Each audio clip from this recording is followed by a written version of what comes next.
নমস্কার, খবর শুনছেন Birbhum news TV YouTube channel থেকে। আজকের বিশেষ খবর হলো, দিলীপ ঘোষকে হাসপাতালে ভর্তি করা প্রয়োজন, কেন পরামর্শ দিলেন কীর্তি আজাদ। এখনও প্রার্থী দিতে পারেনি বিরোধীরা। বুধবার থেকে নিজের কেন্দ্রের ভোট প্রচারে নামবেন টিএমসির সেনাপতি অভিষেক বন্দ্যোপাধ্যায়। মুখ্যমন্ত্রীর সম্পর্কে কুকথা, দিলীপের বিরুদ্ধে কমিশনে তৃণমূল।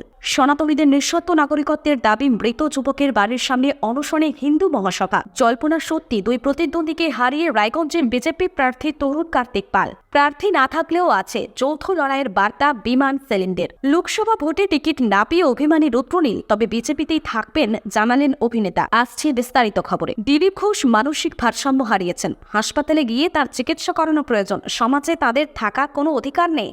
মঙ্গলবার বর্ধমানে এই মন্তব্য করলেন বর্ধমান দুর্গাপুর লোকসভা কেন্দ্রের তৃণমূল কংগ্রেসের প্রার্থী কীর্তি আজাদ। এই আসনে দিলীপ ঘোষকে প্রার্থী করেছে বিজেপি। এদিন তিনি সাংবাদিকদের কাছে মুখ্যমন্ত্রী মমতা বন্দ্যোপাধ্যায় সম্পর্কে কটূক্তি করেছেন বলে অভিযোগ। তাতে সরগরম রাজ্য রাজনীতি। তৃণমূল কংগ্রেস এই বিষয়ে নির্বাচন কমিশনের কাছে অভিযোগ জানিয়েছে। দিলীপ ঘোষের এই মন্তব্যের পরিপ্রেক্ষিতে এবার তার চরম নিন্দা করলেন তৃণমূল কংগ্রেসের প্রার্থী কীর্তি আজাদ। বর্তমানে কীর্তি আজাদ বলেন, দিলীপ ঘোষ সহ বিজেপি নেতৃত্বের মানসিকতা ক্রমশ নিম্নগামী হচ্ছে। তারা প্রতিদিনই নারী শক্তির অপমান করছে।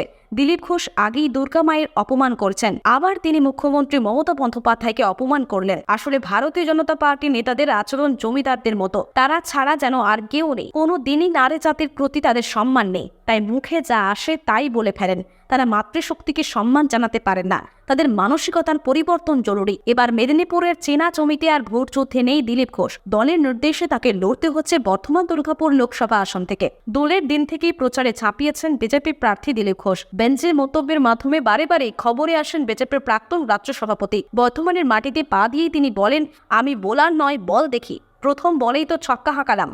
বর্ধমান দুর্গাপুরও তাঁর চেনা মাঠ বলে দাবি করেছিলেন দিলীপ ঘোষ। অনেক চিৎকার করেও এখনও পর্যন্ত ডায়মন্ড হারবার কেন্দ্রের তৃণমূলের সর্বভারতীয় সাধারণ সম্পাদক তথা সাংসদ অভিষেক বন্দ্যোপাধ্যায়ের বিরুদ্ধে প্রার্থী দিতে পারেনি রাম বাম কেউই। কিন্তু তাতে আত্মতুষ্টিতে ভুগতে রাজি নন তৃণমূল প্রার্থী। 1 জুন ভোট অভিষেকের লোকসভা কেন্দ্রে। তবে বুধবার থেকেই ডায়মন্ড হারবারের প্রচার শুরু করেছেন অভিষেক। লোকসভা ভোটে 3 ঘটনার আগে থেকেই বঙ্গ রাজনীতি ডায়মন্ড হারবার কেন্দ্র আলোচনার শীর্ষে উঠে এসেছিল। তৃণমূল বিরোধী সব রাজনৈতিক নেতৃত্বই সেখানে লড়তে চেয়ে হুঙ্কার দিয়েছিলেন। কিন্তু শাসক দলের প্রার্থী তালিকা ঘোষণার 16 দিন পরেও কোনো দলই ডায়মন্ড হারবার কেন্দ্রের প্রার্থী ঠিক করে উঠতে পারেনি।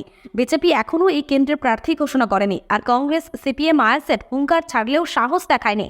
রাজনৈতিক মহলের মতে ডায়মন্ড হারবারকে মডেল করে তুলেছেন সাংসদ অভিষেক। যে পরিমাণ কাজ তিনি করেছেন তাতে খড়কুটোর মতো উড়ে যাবেন যে কেউ। সুতরাং মুখে বলেও হার নিশ্চিত জেনে ময়দানে নামতে চাইছে না কেউই। বুধবার থেকে ডায়মন্ড হারবারে নির্বাচনের প্রস্তুতি শুরু করবেন অভিষেক বন্দ্যোপাধ্যায়। সূত্রের খবর, প্রচার শুরু করার আগে 7টি বিধানসভা কেন্দ্রের নেতৃত্বের সঙ্গে ভোট প্রস্তুতি বৈঠকও করবেন তিনি। 27, 28 এবং 29 মার্চ আমতলার 7 বিধানসভার নেতৃত্বের সঙ্গে পৃথকভাবে বৈঠক করবেন তৃণমূলের সাংসদ। ভোটের রূপরেখাকে এই বৈঠক তৈরি হবে। 2 এপ্রিল কোচবিহারে যাবেন অভিষেক। সেখান থেকে 3 এপ্রিল বীরভূমে যাওয়ার কথা। সুতরাং ঠাসা কর্মসূচি নিয়ে গোটা এপ্রিল মাস বাংলার নানা প্রান্ত চষে বেড়াবেন অভিষেক। সারা বাংলা অপেক্ষা করছে তার বক্তব্য শোনার জন্য। দুর্গাপুর বর্ধমান কেন্দ্রের বিজেপি প্রার্থী দিলীপ ঘোষের বিরুদ্ধে নির্বাচন কমিশনে লিখিত অভিযোগ করল তৃণমূল। শাসক দলের অভিযোগ, বিজেপি প্রার্থী মুখ্যমন্ত্রী মমতা বন্দ্যোপাধ্যায়ের বংশ তুলে কথা বলেছেন। তিনি মুখ্যমন্ত্রীকে ব্যক্তিগত আক্রমণ করে আদর্শ আচরণবিধি ভঙ্গ করেছেন। চিঠিতে তৃণমূলের বক্তব্য, নির্বাচন কমিশনের ফুল বেঞ্চ কলকাতায় এসে ভোটের প্রচারের সময় ব্যক্তিগত আক্রমণ থেকে সব রাজনৈতিক নেতা নেত্রীকে বিরত থাকতে বলেছে। তারপরেও কি করে দিলীপ ঘোষ মুখ্যমন্ত্রীর নামে এ ধরনের কুকথা বলতে পারেন তা বোঝা যাচ্ছে না। নির্বাচন কমিশন পূর্ব বর্ধমানের জেলাশাসকের কাছে দিলীপের মন্তব্যের সম্পর্কে রিপোর্ট তলব করেছে।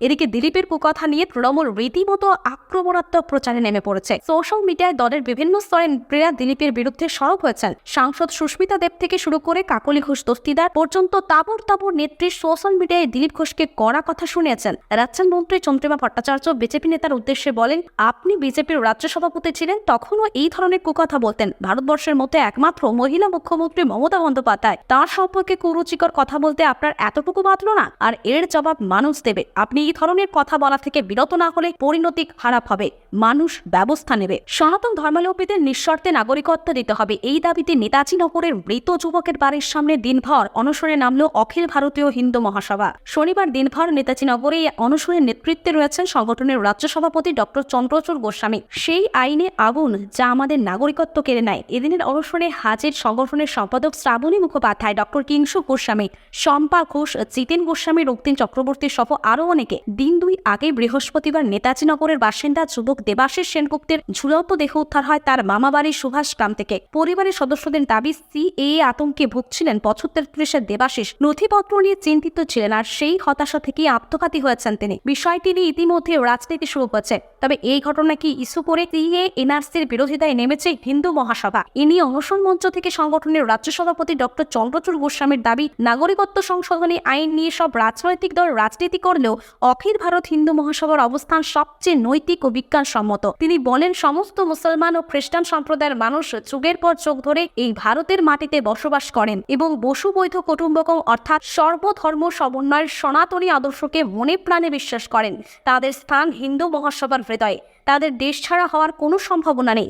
কিন্তু যারা এই দেশটাকে ধর্মপ্রচারের ক্ষেত্র বানিয়ে একটি সাম্প্রদায়িক সম্প্রীতি নষ্ট করে ধর্মীয় জেহাদ বা মৌলবাদকে প্রশ্রয় দেবে, তাদের জন্য ভারতের মাটি নয়। তাদের অবশ্যই এনআরসির লাইনে দাঁড়িয়ে নিজেদের নাগরিকত্বের পরিচয় দিতে হবে। তবে হিন্দু, বৌদ্ধ, শিখ, জৈন সহ সমস্ত সনাতনী যারা দেশভাগের বলি হয়েছেন, তাদের এনআরসির লাইনে দাঁড়ানোর কোনো প্রশ্নই নেই। তাদের নাগরিকত্ব নিয়ে প্রশ্ন তোলা আসলে রাষ্ট্রের আত্মাকে বিনষ্ট করার মতো অপরাধ। এই প্রসঙ্গে চন্দ্রচূড় গোস্বামী জানান, এবছর হিন্দু মহাসভার রবি হাসপাতাল মোড়ের বিখ্যাত দুর্গাপূজার থিমও ছিল মতুয়া সহ সমস্ত সনাতনীদের নিঃশর্ত নাগরিকত্বের দাবি। বাংলার 42 আসনে প্রার্থী দিতে যথেষ্ট কাঠখড় পোড়াতে হয়েছে বিজেপি শীর্ষ নেতৃত্বকে। রবিবার দ্বিতীয় প্রার্থী তালিকায় 19 জনের নাম ঘোষণা করেছে গেরুয়া শিবির। তাতে রয়েছে রায়গঞ্জ কেন্দ্র। অনেক টানাপোড়েন আলোচনা শেষে কেন্দ্র থেকে বিজেপির টিকিট দেওয়া হয়েছে তরুণ নেতা কার্তিক পালকে। তার আরেকটি পরিচয়, তিনি দল বদলুও। জেলা স্তরে যদিও জল্পনা ছিলই তাকে নিয়ে, কিন্তু দুই বাঘা প্রার্থীকে টেক্কা দিয়ে লোকসভা ভোটের দিল্লির লড়াইয়ে যে তরুণ নেতা এগিয়ে যাবেন তা বোধহয় তিনি নিজেও ভাবেননি। তবে নতুন লড়াইয়ের জন্য প্রস্তুতি সেরে ফেলেছেন কার্তিক। উত্তর দিনাজপুরের কালিয়াগঞ্জ পুরসভার 8 নম্বর ওয়ার্ডের কাউন্সিলর কার্তিক পাল। তিনি তৃণমূলের হয়ে প্রাক্তন পুর চেয়ারম্যান ছিলেন। 21 ভোটের পর ঘাসফুল শিবির ছেড়ে পদ্মফুল হাতে তুলে নেন। বর্তমানে বিজেপির জেলা সাধারণ সম্পাদক পদের দায়িত্ব সামলাচ্ছেন। কালিয়াগঞ্জ পুর বোর্ডের 5 বারের চেয়ারম্যান প্রয়াত কংগ্রেস অরুণ দে সরকারের এক আত্মীয়াকে বিয়ে করার সূত্রে একসময় কংগ্রেসের পুর বোর্ডের ভাইস চেয়ারম্যান ছিলেন। পর তৃণমূলে যোগ দিয়ে কালীগঞ্জ পুরসভার চেয়ারম্যান হয়ে শহরের একগুচ্ছ উন্নয়নের কৃতিত্ব অর্জন করেন কার্তিক চন্দ্র পাল। তবে 2020 ডিসেম্বরে বিজেপিতে যোগ দিয়ে বিধানসভার বিরোধী দলনেতা বিজেপির শুভেন্দু অধিকারী গোষ্ঠীর ঘনিষ্ঠ হিসেবে পরিচিত হন। 24 লোকসভা ভোটের রায়গঞ্জের প্রার্থী হিসেবে যে 3 জনের নাম ভাসছিল তার মধ্যে অন্যতম এই কার্তিক চন্দ্র পাল। এছাড়া ছিল বিদায়ী সাংসদ দেবশ্রী চৌধুরী ও ভারত সেবাশ্রমের সন্ন্যাসী কার্তিক মহারাজের। যদিও প্রথম দিকে কার্তিক চন্দ্র পাল নিজে প্রার্থী হওয়ার জল্পনা সম্পূর্ণ উড়িয়ে দিয়েছিলেন, রবিবার তাতে পাকাপাকি শিলমোহর পড়ার পর অবশ্যই তার প্রতিক্রিয়া মেলেনি। এই কেন্দ্রে কার্তিকের প্রতিপক্ষ বিজেপি থেকে তৃণমূলে আসা কৃষ্ণ কল্যাণী। ফলে এই কেন্দ্রে জমজমাট লড়াই তার নিশ্চিত। আসন সমঝোতা এখনো সম্পূর্ণ হয়নি। কয়েকটি আসন ঘিরে বাম ও কংগ্রেসের আলোচনা জারি রয়েছে।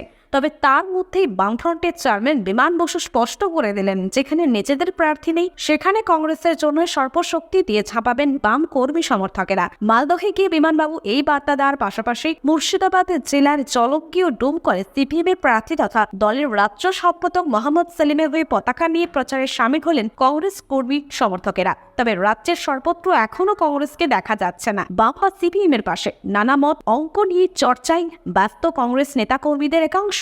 মালদহ জেলায় উত্তর ও দক্ষিণ দুটি লোকসভা আসনই এবার কংগ্রেসকে ছেড়ে দিয়েছে সিপিএম। সেই জেলার কর্মী সভা করতে গিয়ে বিমানবাবু বলেছেন, মালদায় প্রার্থী আমাদের নেই, কিন্তু আবার প্রার্থী আছে, এই আমরা সিদ্ধান্ত গ্রহণ করেছি। বর্তমানে রাজনৈতিক পরিস্থিতিতে বিজেপি নামক অশুভ শক্তি তার সঙ্গে তৃণমূল কংগ্রেস নামক যে মিথ্যাচারী শক্তির মিলন, এর বিরুদ্ধে যারা লড়াই করতে চায় আমরা তাদের সঙ্গে বোঝাপড়া করতে চাই। বিমানবাবুর সংযোজন কংগ্রেস যখন ওই দুই শক্তির বিরুদ্ধে লড়াই করতে চায় তাদের সঙ্গে বোঝাপড়া হয়েছে। এই মালদা উত্তর ও দক্ষিণ দুটি কেন্দ্রে কংগ্রেস প্রার্থী দিয়েছে। তৃণমূল ও বিজেপির বিরুদ্ধে দক্ষিণ এবং উত্তর কেন্দ্রে ইশাক হানি হন আর মুস্তাক আলমী হন, তাদের পক্ষে জনগণের মধ্যে প্রচার করব।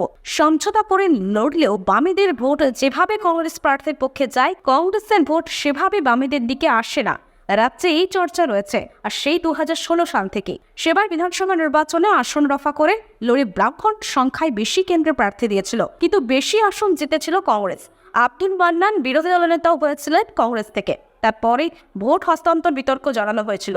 এবারই প্রথম বাংলার লোকসভা নির্বাচনে দুপক্ষ সমঝোতা করেছে। বামেদের তরফে যাতে কংগ্রেস প্রার্থীর জন্য ভোটের কাজ কোনো ঘাটতি না থাকে, সেই লক্ষ্যে বিমানবাবুর বার্তা তাৎপর্যপূর্ণ বলেই মনে করছেন রাজনৈতিক শিবির। দুদফায় পশ্চিমবঙ্গের 38টি আসনে প্রার্থীদের নাম ঘোষণা করে দিয়েছে বিজেপি। সেই তালিকায় ঠাঁই হয়নি বিজেপি নেতা তথা অভিনেতা রুদ্রনীল ঘোষের। সোমবার দলের দিনে বিজেপির একাধিক হোয়াটসঅ্যাপ গ্রুপ ছেড়ে বেরিয়ে গিয়েছিলেন তিনি। সেই নিয়ে শুরু হয়েছিল তার দল ছাড়া জল্পনা। কিন্তু মঙ্গলবার সংবাদ মাধ্যমের সাক্ষাৎকার দিয়ে রুদ্রনীল জানিয়েছেন, টিকিট না পেয়ে অভিমান হলেও বিজেপির ঝান্ডা কাঁধে নিয়ে চলবে তিনি। রুদ্রনীল বলেছেন, একজন রাজনৈতিক কর্মী হিসেবে আমার কিছুটা প্রত্যাশা ছিল, সেটা এখনো পর্যন্ত না হওয়াতে শরীর থাকলে যেমন খারাপ হয়, মন থাকলেও তেমন খারাপ হবে। রাজনৈতিক ক্ষেত্র দিয়ে তো প্রার্থী হয়ে ওঠা, সেটা তো হয়, এবং লোকসভা ভোটের সময় 7টি বিধানসভাকে কভার করতে গেলে জনপরিচিতির একটা জায়গা থাকে। অবশ্যই তার সঙ্গে থাকে দলের প্রতি ডেডিকেশন এবং দলকে সময় দেওয়া, দলীয় অনুশাসন মেনে চলা। তিনি আরো বলেন, আমি নিজের জীবন জীবিকা